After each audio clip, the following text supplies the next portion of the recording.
Thank you, Senator. Thank you, Madam Chair. Thank one you more very much. One more bill for Senator Hill. One more bill for Senator Hill. On this bill, I will accept the author's amendments in the analysis, which make this bill consistent with my other bill on license plate readers. The bill before you today, SB 741, ensures there is transparency when police use devices that capture our cell phone data. Commonly known by the brand name Stingray, Hailstorm, or Kingfish, the devices are easily portable. They are the size of a briefcase, and depending upon the device's capability, it can even listen in on phone conversations. The devices can find out who a person is calling, the last call made, when the call is made, and the location of the call being placed. With proper and adequate oversight, the technology may be a helpful and valuable tool to catch criminals. However, the FBI has revealed that the technology can gather the cell data of innocent bystanders, people who are not subject to any investigation. Currently, at least 11 law enforcement agencies in California use the Stingray devices without local legislative approval or civilian oversight. This is tremendously concerning. Our country has a rich history of democracy and civilian oversight, and the stealthy use of these devices undercuts the very nature of our government. SB 741 helps preserve core civil liberties by preventing local governments from acquiring cell phone intercept technology unless it's approved through a resolution or ordinance at a regularly scheduled public meeting where community members can comment. The proposed resolution or ordinance must include a privacy policy, and if the resolution or ordinance is approved, SB 741 requires the local agency to post the policy on its website.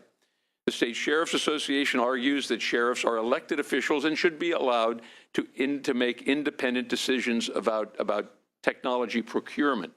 It's true that sheriffs are independently elected, but it's the Board of Supervisors that is in charge of appropriating the funds to purchase the equipment. That is their jurisdiction. Police chiefs, on the other hand, are not elected and work with the city manager and the city council on procurement. A sheriff or police chief can decide what to purchase, but it's the elected officials that appropriate the money. As many of you know from your own local government experience, that is the check and balance. SB 741 simply preserves this fundamental relationship. The Police Chiefs Association argues that this bill will compel police agencies to use less effective technologies. SB 741 does not prohibit the use of Stingray devices. The bill simply requires reasonable oversight and disclosure. The bill is supported by the California Newspaper Publishers Association, Small Business California, and the Bay Area Civil Liberties Coalition. I respectfully ask for an aye vote, members. Thank you. Thank you very much. Witness? Very good. Very briefly, too, I hope. Thank you. I will be as brief as possible. Good evening, Senators. My name is Tracy Rosenberg, and I'm here from the Bay Area Civil Liberties Coalition, which is a group of 9 human rights and civil liberties organizations in Northern California. Stingrays are spoof cell phone towers that intercept cell phone data from everyone in range of a target. They are engaging in bulk collection from all, regardless of reasonable suspicion of having committed any crime. What this bill simply does is require transparency about when and where people's private data is collected and used. It's important to say that recently a more severe bill restricting the use of stingrays passed in Washington state unanimously in both state houses. Law enforcement's track record on disclosing the use of stingrays is poor. The state of California should encourage informed consent as part of the ongoing conversation all across this country on community positive policing, where we have encountered some challenges. In response to some of the opposition, the Sheriff's Association pointed out that the use of cell phone interception technology is something that many criminal enterprises would be unaware of. The use of cell phone interception technology by law enforcement agencies is well known and discussed in newspapers on a daily basis. I can't imagine what criminal enterprises would be unaware that many U.S. police departments have and employ Stingray technology. And in response to the Police Chiefs Association, I'd like to make the point that the intent of SB 741 is that no police agency should be using a Stingray without disclosing that use. Whether or not the municipality owns the Stingray or they go to some other municipality and borrow the Stingray does not change the impact of the use of that equipment on the community, which is affected either way, whether the equipment is owned or borrowed. Thank you. So please support this common sense transparency Thank you very and much. disclosure bill. Great. Any other witnesses in support? Witnesses in opposition? Motion by Senator Hertzberg. We do have opposition. All righty. If you'd come forward.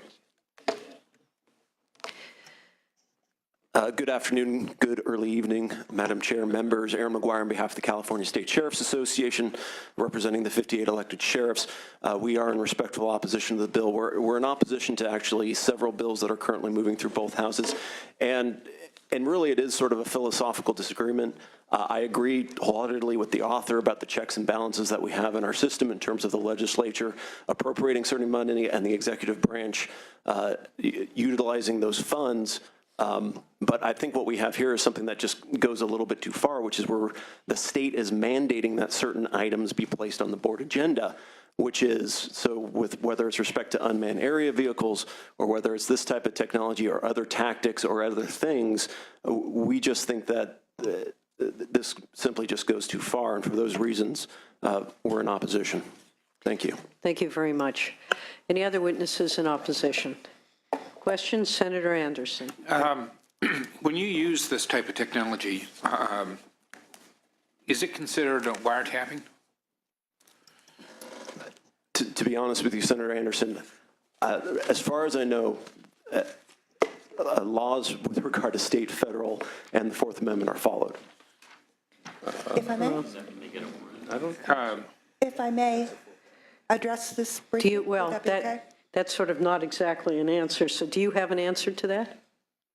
In most cases, for the use of stingrays, what's requested is what are called pen trap permissions, which essentially have a lower indicator than the probable cause required for a warrant. That is what the recent legislation in Washington State addressed. So you don't get a warrant? You get essentially a... No, I want to ask the sheriff, who said that pen trap request. they follow the law. What is the law? That's what we're trying to figure out. What is the law with respect to this? With respect to interception of electronic technology transmissions, my understanding is a warrant is obtained. All right. The reason why I asked about that is there was an article that I found. It was talking about the Sacramento County Sheriff's Department, and it wasn't. It didn't say that they had to get warrants at all, and I found that to be actually quite odd because. When I looked at the wiretap laws, I mean, it's pretty clear that you've got to get a warrant or have probable cause, and yet this is picking up, and I'm still new to this technology, so it picks up all the surrounding calls, or does it look for a specific call? Can someone answer that technically on the?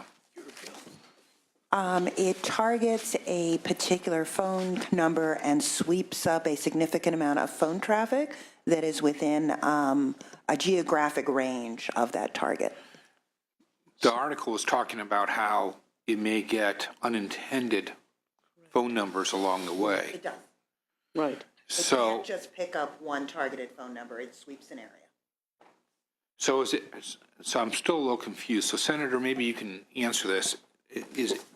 My understanding is there's very little of knowledge about this because most law enforcement agencies have to sign non-disclosure agreements and don't know how the equipment works or what it does. But my understanding is that if they attract or turn the device on, it will get all of the cell data, all the numbers will come in. If they're looking for one particular one, they can ping that, basically call that phone, and it will respond electronically, and they will know right where that person is. If you have your phone on you now, you can find out where you are, and they can move it and triangulate that location to get you exactly where you are. Essentially, a Stingray is a fake cell phone tower, so it operates as a cell phone tower would act in that particular geographic area. Okay, thank you very much. Senator Leno. Thank you, Madam Chair. The new technology is fascinating, can have any number of positive benefits for public safety. The bill really isn't about the technology. It is merely about public process and local control. And so I don't know that it does require anything to be placed on an agenda. It could be triggered by an action by law enforcement that wants to purchase it. That would trigger placing something on an agenda per this bill. Correct. So I support the process that you're trying to put into state law to allow for local agencies with a vote of those who are accountable to their own constituents to make these kinds of decisions. So it is a public process. I'd like to be added as a co-author. Absolutely. Thank you. Thank you. Thank you, Senator. Then I'll move the bill. All righty, any other discussion? Senator Anderson is mulling over his last question. I'd like to be added as a co-author. Okay, very good. Senator Anderson, thank you. Anyone else have anything? I want to thank you, Senator Hill, for working with my staff on this. You know, the new technologies out today are beyond, I think, the imagination of many of us.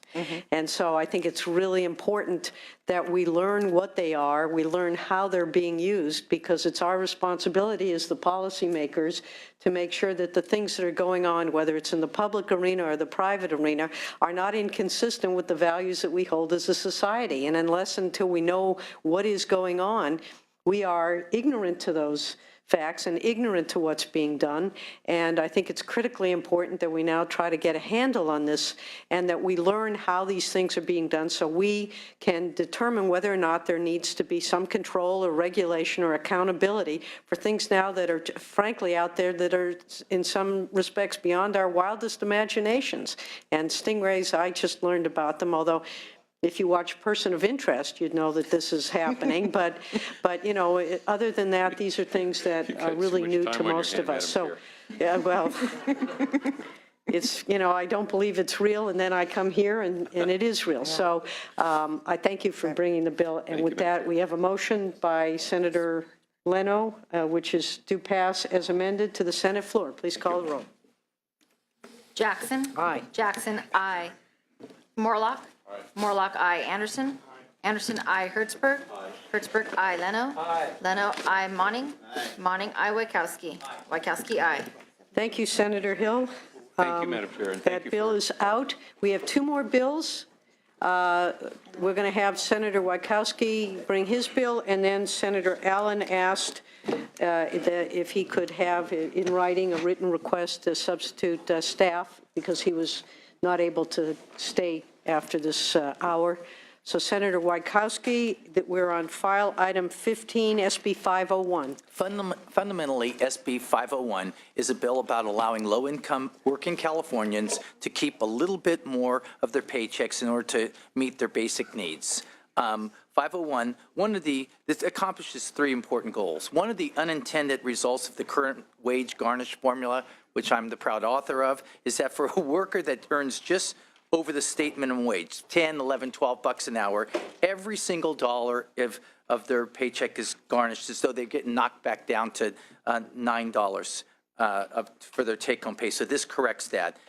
This is the case even in communities that have raised their own minimum wage to a higher level, and this 501 addresses that, and also reduces the garnishment rate from 25% to 10%. And advocates who work every day in the trenches with working-class families are here to testify because these families are trying to keep it together, trying to pay their rent, pay their medicines, and you're taking 1/4 of their disposable income and turning it over to the judgment creditors. So with me, I have Jessica Bartholow from the Western Center of Law and Poverty, and Prashad Krishna Murthy, professor of law and a professor of economics at the UC Berkeley School of Law, formerly known as Bolt Hall.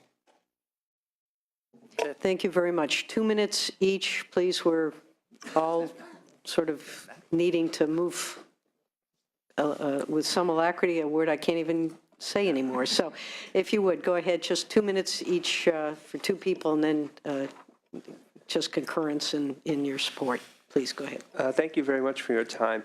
I wanted to comment on two aspects of the bill today. One, the change in the way in which the garnishment exemption is phased out, and then two, the switch from 25 to 10% is the maximum that can be maximum that can be garnished. With respect to the phase out, this is an area in which California garnishment law and all of federal law violates a broadly held principle that when you're targeting policies towards low-wage workers, those policies should not discourage work.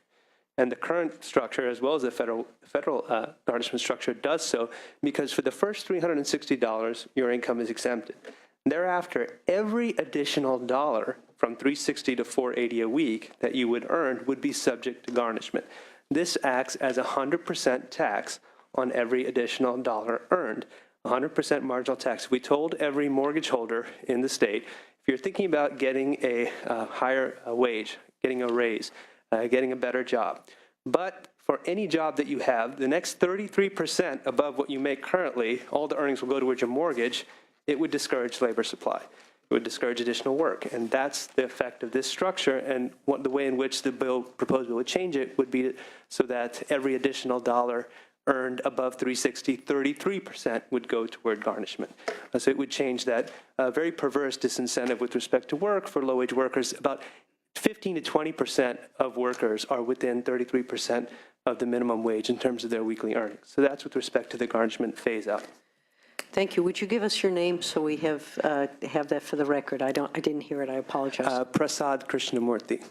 Thank you very much. Other witnesses in support? Thank you, Madam Chairwoman and members of the committee. Jessica Bartholow with the Western Center on Law and Poverty in support. We're here representing the legal services associations across the state of California that serve families, and an increasing number of families who are working and have debt. In talking with our member organizations, we've learned of their incapacity to help people overcome the debt and the wage garnishment because the process can be so difficult when they do come into the legal services that are already overwhelmed with a long list of people waiting. I want to speak to the fact that what the research shows that most people who do have wage garnishments are below 40%. In fact, below $40,000 a year income, between $25,000 and $40,000 a year income. This puts families of four, for example, below the poverty line here in California. One might say, well, if a family whose wage is being garnished, could they go and apply for benefits? Well, in our public benefit programs, we actually count the wage that is garnished and taken from them as usable income. We count that as income received in the determination of aid. So public benefit is not available to overcome the lack of income that these families will have as a result of garnishment and their inability then to feed and home and clothe their children.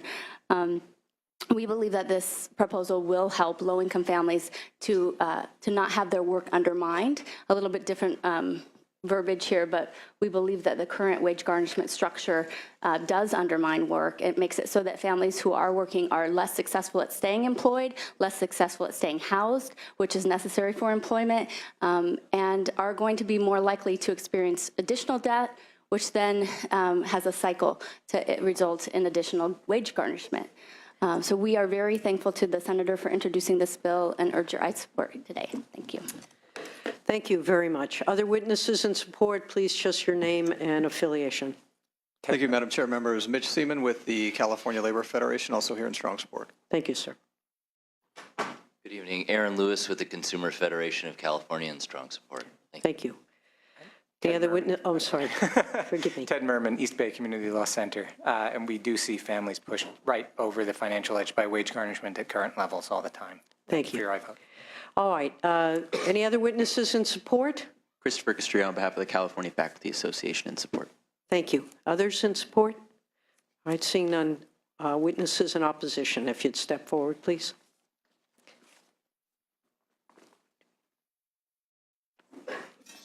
We need to make room for a couple, just 2 or 3 people. How many people do we have? 2?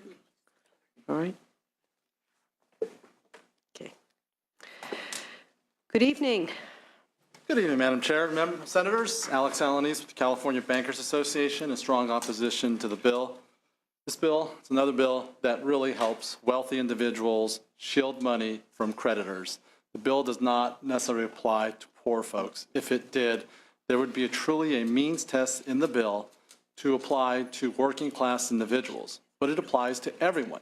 So it allows a wealthy individual who, once again, is looking to hide money from and not want to pay back their creditors to reduce the amount that's actually available for wage garnishment. Wealthy individual can go ahead and use the reduction from 25% to 10% to not pay back debts that where the court has made a determination that they owe. Also, just want to challenge what was stated. It's this, there are what's known as necessities of life, and there's been changes to that as well. So folks are not really having to choose between purchasing food, utilities, transportation, and shelter, because really, AB 1388 by Senator Wojciechowski at the time actually expanded what actually is available for wage garnishment, and now it is that what is necessary to support a debtor and his family would not be available for garnishment. So it is not truly 25% of the actual wages, it's 25% of what's available after all the other exemptions have been removed, and then 25% that is available for wage garnishment, and that's for all creditors who are looking to collect.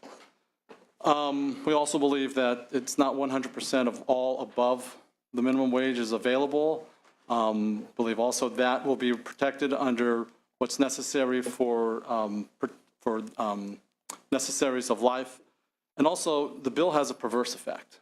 Every time there is a wage garnishment per pay period, be it a week, biweekly, monthly, there is a county charge of $12 for each wage garnishment. So as the longer you extend the period for garnishment, you will have more money being charged in fees that does not go to the principal of the debt, but money that goes to the Sheriff's Department for administering the program. So it will actually have a worse effect to the debtor. Thank you. Thanks very much. All right, next witness. Good afternoon, Madam Chair and members of the No, it's actually good evening, but it's okay. My name is Sonia Gibson. I'm here speaking on behalf of Encore Capital Group in opposition to this bill. I want to just highlight some additional concerns that Alex didn't mention. Essentially, what the cap that protects consumers right now, it's going to be about $400 a week next year of net income that's already protected, not gross, but net income that's protected. This is one of the most consumer-friendly in the country. Additionally, welfare, Social Security, Medicare, pension, worker compensation, unemployment, disability, the list goes on. All of those wages are protected from garnishment currently. Finally, there's a simple one-page form that judgment debtors can file if they feel that these protections are not enough, and our practice has shown that these claims are commonly granted. The 25% to 10% reduction is also bringing California down to the lowest rate in the country. More than 40 states have higher rates than 10% that's being proposed here, and the federal rate is 25%. Senator Wojciechowski mentions in some of his, some of the proponents as well, Senator mentions that other states do have 10%. It's not an apples-to-apples comparison. The states that do have 10%, it's 10% of gross, not disposable. That's a big difference. As we know, it could be almost $1,000 per paycheck that's being reduced from taxes, Social Security. So 10% of gross is a much different calculation than 10% of disposable. Finally, I want to highlight that there's a carve-out, essentially, saying that this doesn't apply to taxes. Taxes have priority over creditors' garnishments. So right now, the state of California and federally, they can garnish 25% of wages. And under this bill, they can still continue to garnish 25% of wages. For child support, it's 50% of garnishment. And because they take priority, these very consumers who the bill is seeking to help are not going to be additionally protected because most of the time, there's also tax garnishments at 25%. Thank you very much. Others in opposition, very briefly, please. Good evening, Madam Chair and members. Tracy Stevens, representing the California Association of Collectors. We're also opposed. Thank you. Tim Lynch on behalf of DBA International, the nonprofit trade association representing the debt buying industry, also opposed. Thank you very much. All right, let's open it up to questions. Senator Hertzberg, did you have one or no? All right, Senator Monning. Real briefly, I don't see any reference made in the analysis to child support payments, would they be impacted at all? Could somebody address that? If you lower the amount that can be garnished? No. Is full? That No, answers just my- child support is not Separate. Separate. Thank you. All right, and the statement that each county does, that when they do a wage garnishment, they charge a fee. Are you familiar with that? Is that accurate? That there's Yes, there is a fee, and I'll let my experts get to it. I think the bigger question is this idea of a claim of exemption. You know, you get this claim of exemption, you go into the court, and you can tell the judge, these are the necessity of life. This takes, first, try to find a lawyer other than a legal aid lawyer to do this type of work, right? Nobody's doing this work. The second is that it takes you 4 to 6 months to have your day in court. So your wages are being garnished the whole time. Then you get to go in and say, oh, Your Honor, here, this is what I need. Well, you've lost your car and lost your, the insurance and your job and all that. My question is, it's about the fee. Is there, every time there's a garnishment, is there a fee charged by the sheriff? And so could someone I'll have answer the that? people in the trenches answer that. Just very briefly, Madam Chair, there's a $12 fee. That's accurate. $12 per pay period is certainly a lot less than the amount that it would cost to get a loan to cover you through the end of the month. But who pays that $12? It ultimately. The debtor? Without any adjustment for what the debt is that's owed. So it costs them $12 every time they go in and do a garnishment. That's right. But remember that the garnishment is a mandatory. It's automatically taken out. You have a choice once the decision is made. You can always choose to pay more against your debt. So this is, so the statement that this would just prolong the debt without the choice of the debtor being able to shorten that period is insincere and certainly not, doesn't recognize the reality of low-income workers. And to say that the current wage garnishment doesn't result in hardship among families is not a place for somebody who doesn't day-to-day talk to people who are in those situations. So this simply is a backstop to take, from taking more money than people can afford to have taken out of their wages. Certainly, they're allowed to pay with more rapidly if they're able to. All right. And there's no way to avoid that $12 charge. That's another bill, I think. Yeah, I'm not sure. We would support that. Not sure I'm going there. Yeah, that's a lot of money. Okay. Well, all right. Yeah, I was going to say that's not this bill. We have a motion. Any other questions? Senator Morlock. You're saying that in order to garnish the wages, you have to go to a judge first? Well, yes, the way it works is that you owe the money. Let's just say it's righteous debt. You get sued, you lose. Then the creditor goes to, does an execution, writ of execution, and they go in and they have a variety, a laundry list. They can have the sheriff sell your car, pay off the debt. They can levy your bank account, get that. They can put a lien on your house, and they can go and have your wages garnished. So they file that. The sheriff then executes, finds your employer, executes against your wages, and starts taking out the deductions. You say, I want a personal exemption, so you file your form with the court, but they're still taking your money out as you're doing it. And with these people, as my witness has said, between 25 and 40%, if 6 months later, you're... I'm sorry, Senator, that's a long answer for just, you go to court. Yes. Senator Morlock, may I?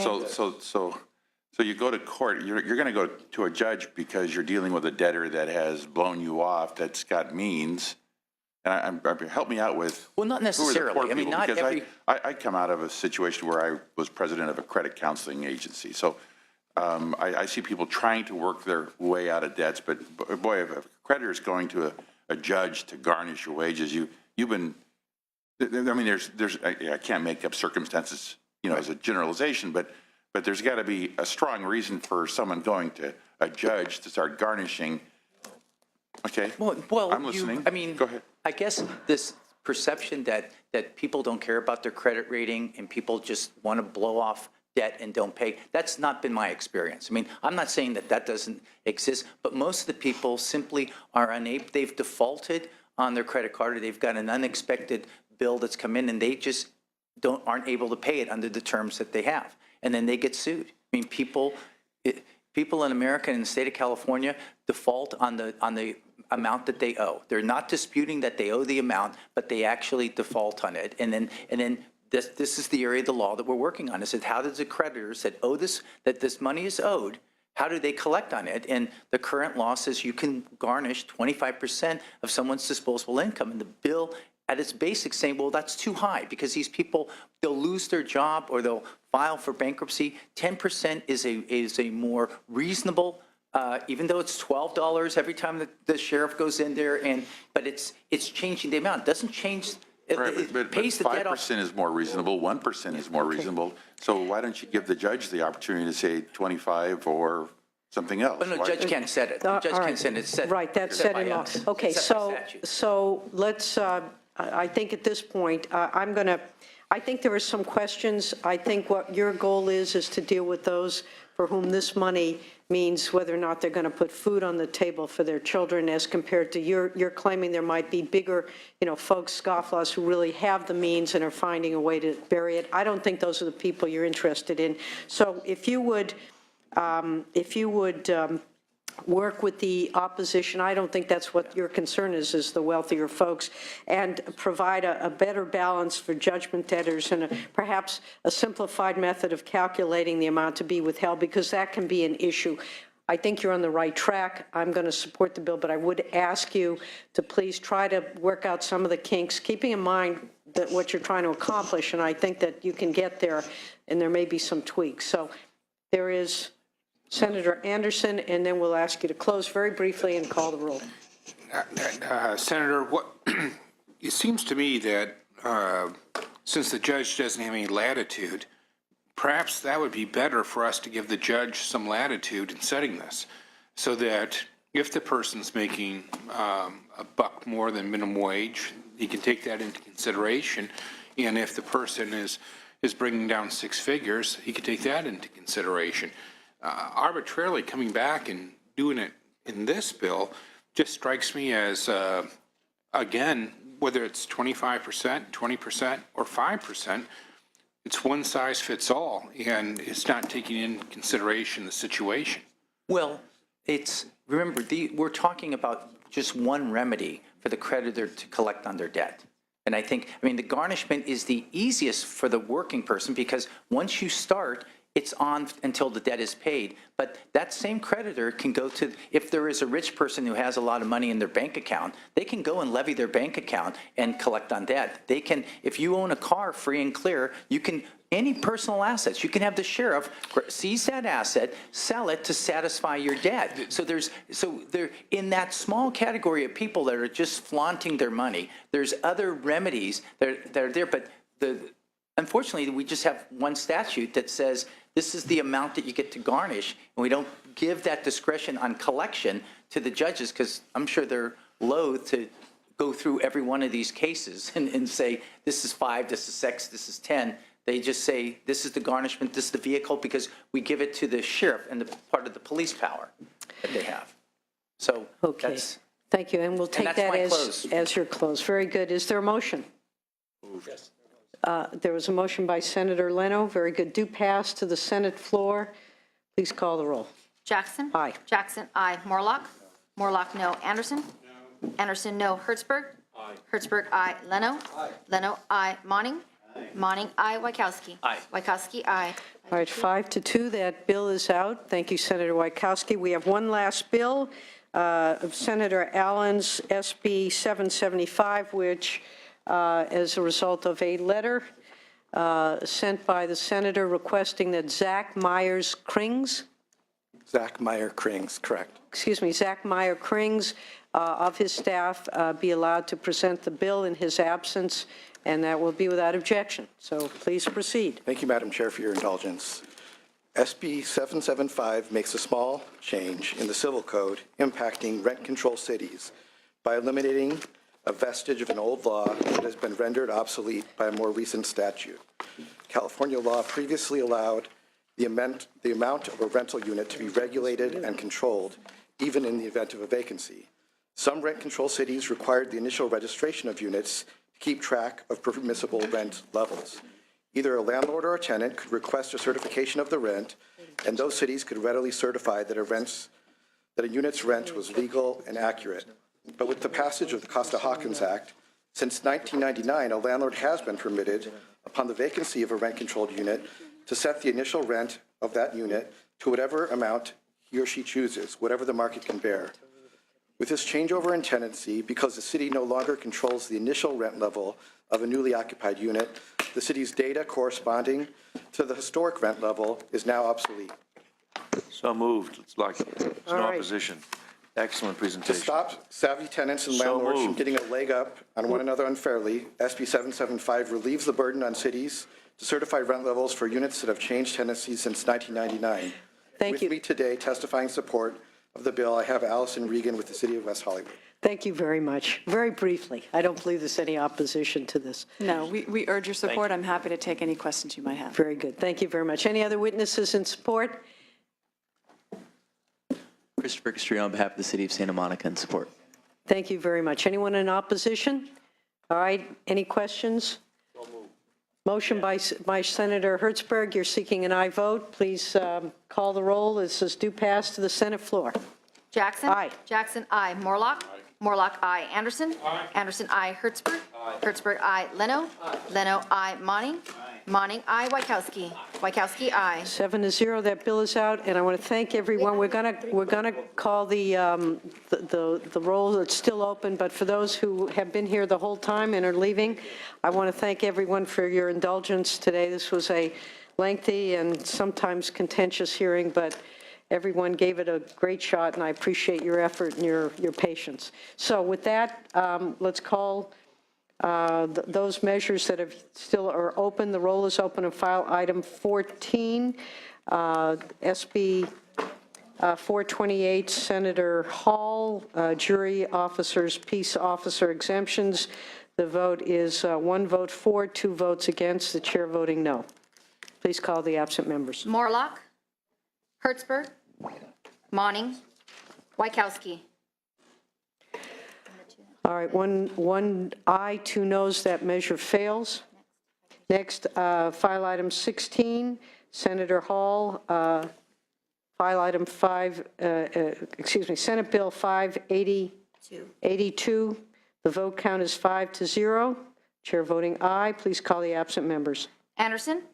Aye. Anderson, aye. Hertzberg? Aye. Hertzberg, aye. That bill has 7 votes, 7-0. That bill is out. File item 22, SB 761 by Senator Hall.